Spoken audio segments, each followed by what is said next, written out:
Welcome back, guys. For today's build, I thought we'd do something fun if you're just beginning with prop making. Something easy and quick to do.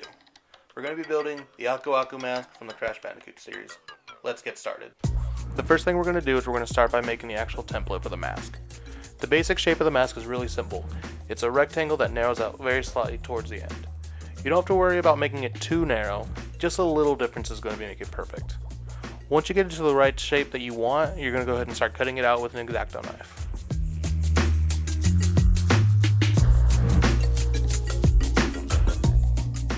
Once you cut out your template, you're then going to trace it onto a piece of 10mm foam. Once you have it all completely traced out, you're then going to cut it out, making sure all your lines are straight.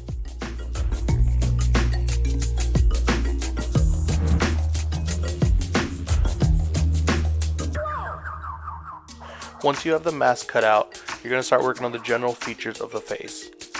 The eyes, the eyebrows, the nose, and the mouth. You can kind of make it do any expression you really want. I'm going with the typical Aku Aku look, just a straight face with a smile. Once you get everything cut out, you're going to start tracing it on some 5mm foam, and you're going to cut everything out, once again, at a straight angle. The only time you're going to cut at an angle is going to be on the nose. You're going to cut it on a 45-degree inward angle to help make the point. Once you have all the facial features cut out, you're going to start gluing the nose together. To do this, we're going to use contact cement. The way contact cement works is you're going to put a little bit of contact cement on each piece you're gluing together. And instead of immediately putting it together and letting it dry, you're going to actually let it get tacky first and then put it together. And that's going to ensure a good bond. Once the contact cement's gotten tacky, you're then going to start gluing it together. You're going to line up the two edges that you cut at an inward 45-degree angle and start lining it up and putting it together. The foam's very forgiving, so don't worry about messing it up, as you'll be able to manipulate it to get the look you want. It'll look a little something like this. I decided I want to make my eyebrows a little bit thicker, so I cut another set out of 5mm foam and glue them together using contact cement.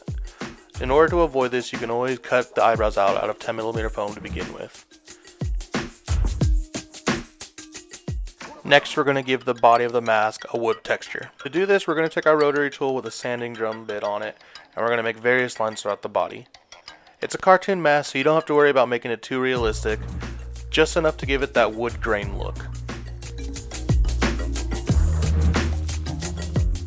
We're also going to use the rotary tool to round out the edges of the mouth just to give it a smoother look.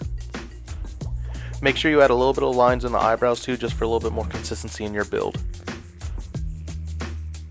Next, we're going to start working on the feathers. You're going to trace out 4 elongated oval shapes of various sizes onto a piece of paper. Once you have them all drawn out, you're going to cut them out and trace them onto 2mm foam. You're going to do the same thing for his beard, except all of the ovals are going to be the same size. You're going to trace your small oval pattern 6 times and cut them all out in 2mm foam. To put the beard together, you're going to start by applying contact cement to 3 leaves. Once the leaves get dry enough, you're going to connect them together to make a slight base for your beard. Once your base is glued together, you're going to glue the rest of the leaves onto it, feathering it out just a little bit. After a slight change of scenery, we go ahead and we start cutting the feathers out of 2mm foam. Once you cut them out, go ahead and make a few notches on each of the feathers just for a little bit more detail. Once you finish all the feathers, next we're going to start gluing the mask together. We're going to start by doing the eyebrows. And if you notice, you'll see that I traced out a small part where the eyebrow is going to go to help me find the placement. Once you get the eyebrows and the eyes glued on, next we're going to work on the nose. Like I said before, the nose you can manipulate a little bit to give it a bigger point, so don't be afraid to kind of bend the foam a little bit, as it is forgiving.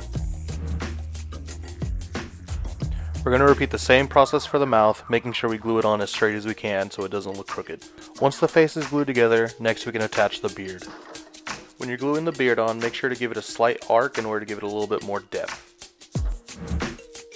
You're going to glue the feathers on the top of the mask much like you did the beard. The only difference being you're going to glue the feathers in a straight line as opposed to a curve. Once the feathers are glued on and everything is dry, the next thing we're going to do is seal the foam. To seal the foam, you're going to use a heat gun and apply heat directly to the mask.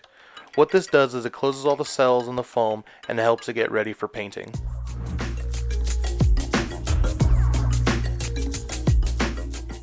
Seeing that the heat makes foam more malleable, now you're going to take this opportunity to go ahead and bend the feathers at an angle to also create more depth.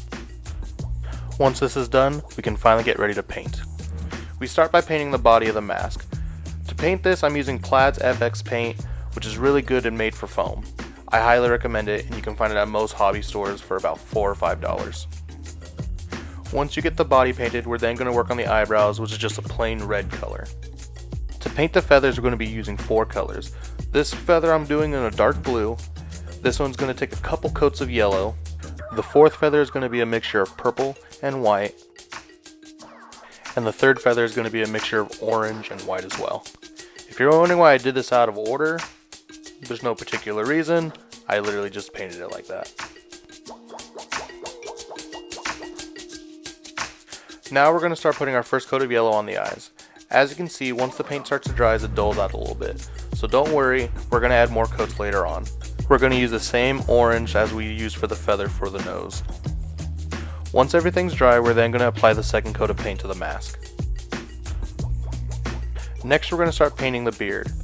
The green doesn't dull as badly on the black as the other colors, so this should only take about 2 or 3 coats to make it perfect. To paint the mouth, we're going to start by mixing red and black together. Once you get it to the right shade that you like, we're going to start by painting the lips. To paint the teeth, we're going to start by mixing white and yellow together to give it a solid base coat. Once the yellow is dried, you're then going to start dry brushing some white paint onto the teeth. In order to dry brush, you're going to dip your brush into some paint and wipe the paint off on a paper towel or a paper plate or whatever you have available at the time. Then you're going to go ahead and just with the excess paint, brush it onto the teeth. It's a really good way to add a subtle coat without completely covering up the yellow.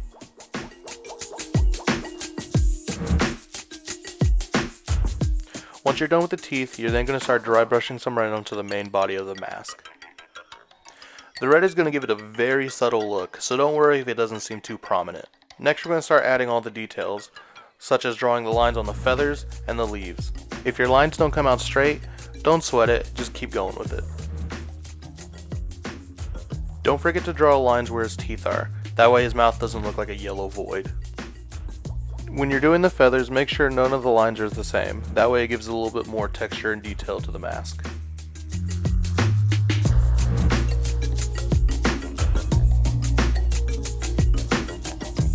Finally, we're going to dry brush some green onto the eyes, just to give it a little bit of highlight. One thing I forgot to mention is don't forget to fill all the grooves we did earlier with some black paint for just a little bit more detail.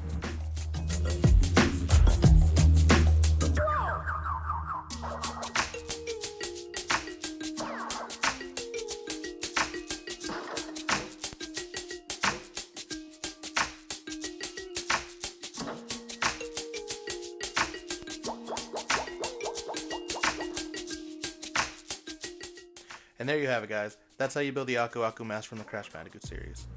I hope you guys learned something during this video.